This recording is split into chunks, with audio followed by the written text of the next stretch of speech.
Bienvenue dans cette nouvelle vidéo du magazine Pharaon. On nous pose régulièrement la question pour savoir comment on sait, comment on détermine la date d'un document.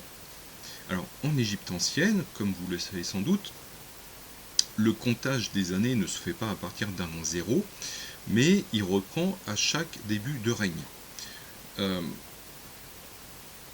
En fait, quand vous avez un roi qui règne 25 ans, donc en fait les documents royaux, les documents officiels vont être datés de l'an 1 à l'an 25, et ensuite on a les mois et les jours, évidemment. Lorsque son successeur monte sur le trône, on recommence en fait le comptage à partir de l'an 1, 1, 2, 3, 4, etc. etc. Donc en fait on n'a pas une chronologie linéaire. Donc en fait cette chronologie, comme vous l'avez deviné, est remise à zéro à chaque nouveau règne. Alors, qu'est-ce que l'on peut voir sur certains documents? Alors, énormément de documents ne sont pas strictement datés. On n'a pas de date, on n'a pas de précision. Après, on peut déterminer effectivement la date d'un document selon différentes méthodes, notamment le nom du roi, parce que parfois le nom du roi va évoluer avec le règne.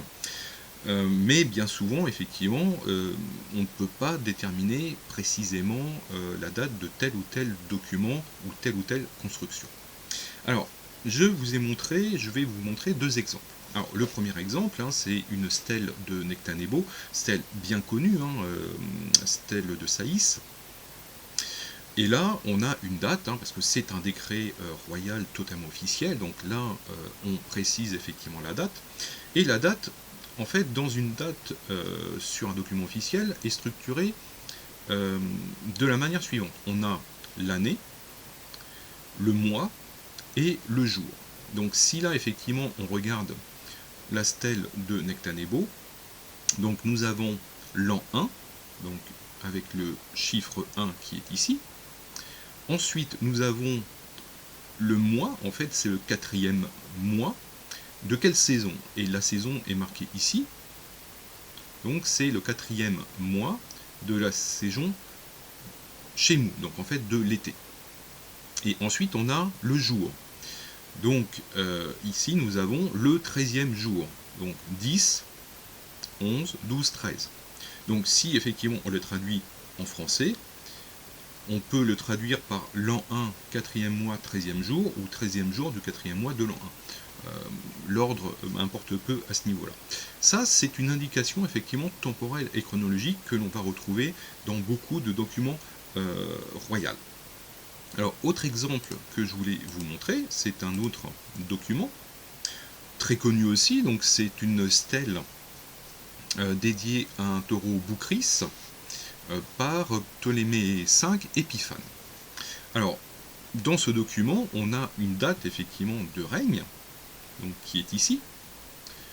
Nous sommes en l'an 25, donc ici on a 10 plus 10, donc 20, et ici on a 5. Donc nous sommes en l'an 25 de la saison Pérette. Voilà. Et le Pérette, en fait, il est marqué là.